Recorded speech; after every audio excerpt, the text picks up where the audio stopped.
Hello everyone, I'm going to show you this template in game mode, so a quick walkthrough of what you can expect. So we've got our main menu, so a load game system, so continue only appears if there's an actual save game.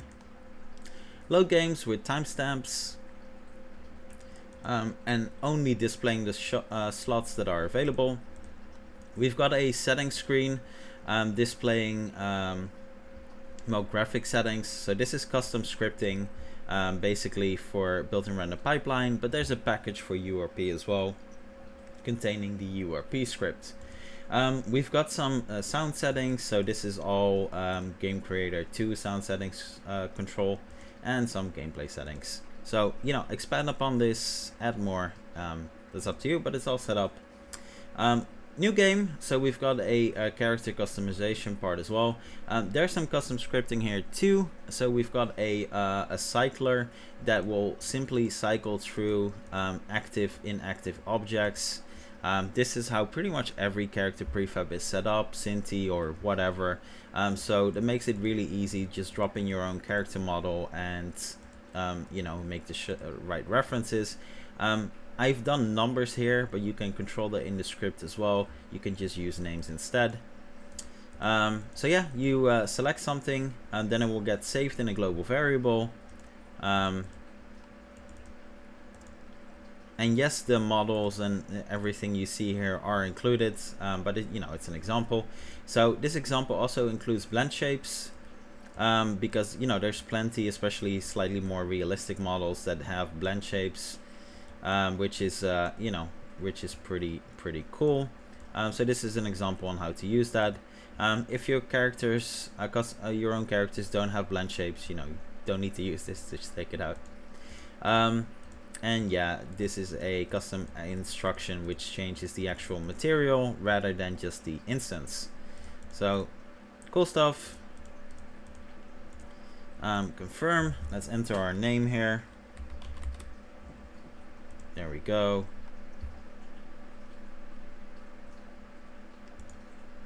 And then it will load the actual main scene. So this is our main scene. It's basically a small game world, which contains some quests that are set up, shops. So as you can see, the shops, they only appear if we're within a certain range, but they actually appear just like quests do, but they won't be visible in your journal. So let's have a quick look straight away. So this is our inventory screen. It's set up to be really similar to that in Assassin's Creed, simply because I like that. I think it's a really clean experience. Of course, we've got all of our other stuff, but once we have them, you'll see them appear. The big change here is the skills system. So this is complete custom scripting. We've got a separate skills manager. Inside of the skills manager, you will add your skills, name, mana requirement, or whatever attribute you want to do. Skill points requirement. You can also have skills require other skills before you can unlock them. So as you can see, can't unlock it because I didn't unlock the first one. And then I can. We've got a reset skill in here as well, which is pretty cool. We've got passive and active skills. So passive skills are round, active skills are have this different shape. Again, all of that is controlled in the skills manager. We've got a simple UI button prefab, which basically just contains a couple of sprites and a simple reference script. So in that script, you simply add the name of the skill, and then it uses that skill. So it's it's a completely separated reference. Doesn't need any local scene dependencies, which is pretty convenient. And it's it's incredibly easy to set up. So once you add everything to your skills manager, you basically just drop a bunch of UI buttons, however you want to do it, in lists or all over the screen in weird places, and all you need to do is just give them the name and they will mimic that skill. if you unlock an active skill, you can drop it to your hotbar, and then this hotbar will, as you can see, it's it's actually mirroring. So again, no local scene dependencies required. And then you activate a skill and you teleport. Teleportation is also a custom script. Maybe not necessary, but I thought it was just easier. And then it will refill. You can change the cooldown, etc. So if I reset the skill, it will disappear. It's no longer an active skill. I can't drag it in, which is convenient. And yeah, that's pretty much that. So when we have a look at our journal, like I said, the shop won't appear here. We only have the quests in here that I want to display. So nothing else. We've got save games, we've got the settings again, all of the basics. So if I go to a shop, we do that with dialogue as well, and we change depth of field, background blur with a custom instruction. We can buy, we can sell, and well, you get how it works. So let's have a first conversation for our quest. Again, using the instruction to blur the background. Shows our name, nice little touch. Thank you for coming. Blah blah blah. Cool. So now we've got our next step, find herbs. However, we've got a couple of other icons appear as well, so some other quests we can do. So let's head over here. Hand-eye K is used here in this example. It's not really all that useful. Could have just made an animation, but that's kind of the point of Hand-eye K. It can be really convenient when you have it and it's it works. And it's not included by default in Game Creator, so I thought I'd add it. So simple example here, but you can use it for two-handed weapons or whatever. So next step, unlock knife throwing. So and go to skills. We'll unlock all the knife throwing. Equip the knives and destroy targets. Well, maybe I should also equip them. So now when we go into the bag and we go into items, you'll see the throwing knives. And this is another custom feature here. So we can actually use throwing knives. And well, you aim and you throw them. There you saw another custom script, which is breakables, which allows you to easily set up breakables and have them clean up as well over time. So as you can see, they'll I've set it so that they shrink over time, and at some point they'll just disappear. You don't have to do that, but at some point when you have a lot of rigid bodies in the scene, it might be a bit taxing. So this was a really clean way to clean it all up.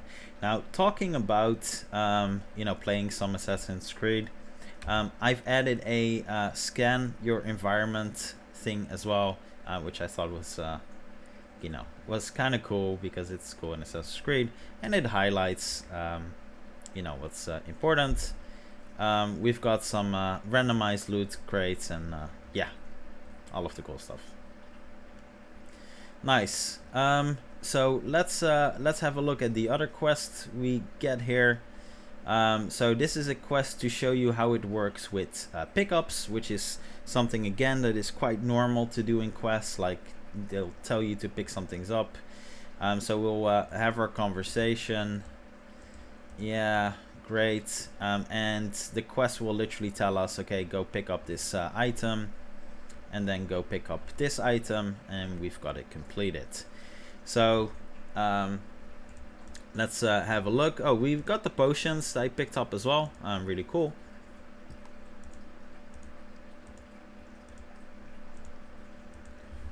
There we go. And then we've got our sword and shield. So it's done in such a way that it has a pretty simple prefab to attach your models to. So if you have multiple models, you can easily have them change the stats, and it will be easy to set up. We've got the crouch feature, we've got running, all of all of the basic controls you would need. Now let's head over to the target. As you can see, we've got an enemy patrolling, and this works with a view cone as well. So he'll go into his combat mode. I want him to attack like a tiny bit, or well, he'll block. Of course, he's going to block. Okay, I'm not going to kill. I'm not going to kill him. Just want him to demonstrate some of his. There we go. So he's got unblockable attacks, which, as you can see, will light him up as well in true Assassin's Creed style. So or Jedi Fallen Order style, or whatever. If I would have unlocked finishers in the menu, we would have had a chance at finishers as well, by the way. But yeah, I didn't unlock that. But you might have seen it in my YouTube series. Cool. So there's a bunch of combat stuff in here, so have a look. We've got some spells, fireballs, which uses the throw custom scripting just like the knives do as well. Technically, you could even use this to set up a bow. I don't think it's actually really that dissimilar from the throwing knife. So yeah, all similar. Some magic punches. Yeah, some cool combat stuff. So okay, so we've got our target set up here. You'll see a plant here. And if I pick this up, by the way, I completely forgot to mention that, you will see a pop-up showing what we picked up and the amount we picked up. So that's actually custom scripting as well, in both ways. So this plant, I'm going to talk long enough, you will actually see it regrow.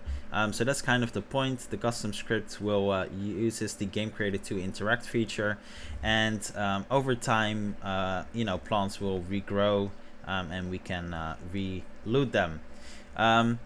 The amount you see is because it's also a custom instruction to one, display the inventory item, so it gathers all of that information from the inventory item itself, so you don't need to add that. The only thing you need to add is how many items you want to add, because for some reason that no longer appeared by default in inventory 2.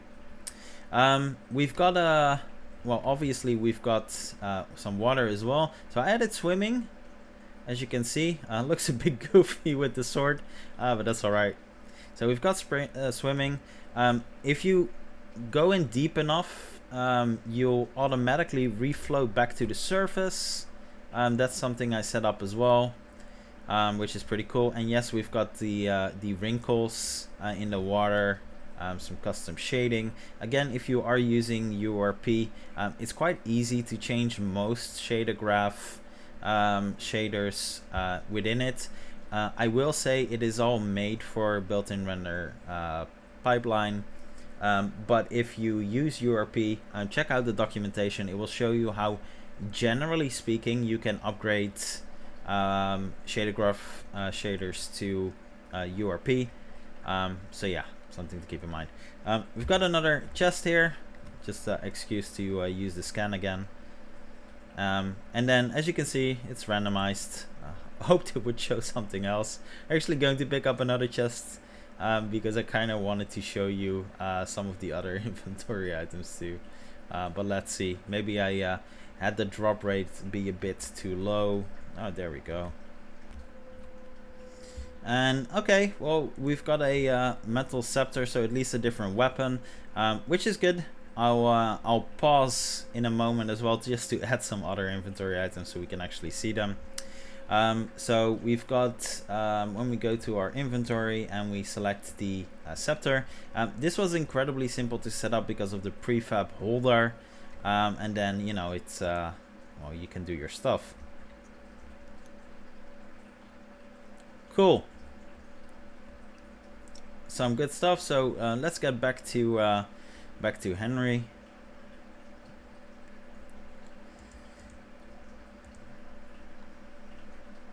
So done some relationship conditions as well. I'll be fair, wait for the first update for this to be a bit more visual, but basically there's some stat relationships with people, but still needs to be fleshed out a bit more.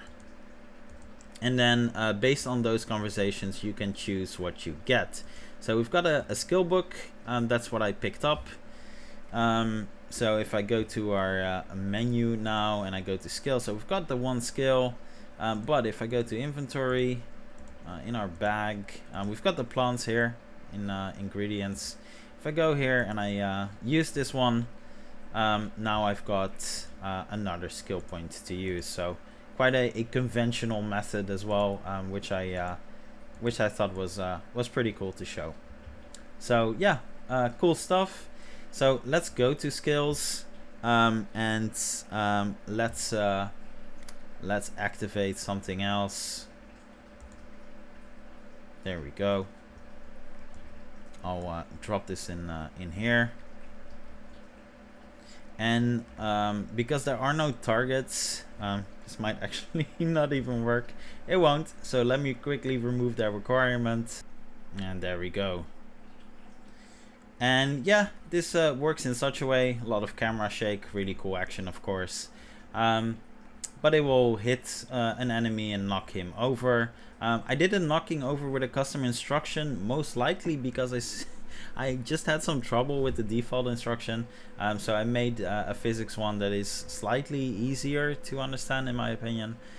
So that's what I'm using. So let me show you the other inventory items I added, just to show some other logic. So yeah, I added this one accidentally again, but that's alright. It will automatically disable the hair.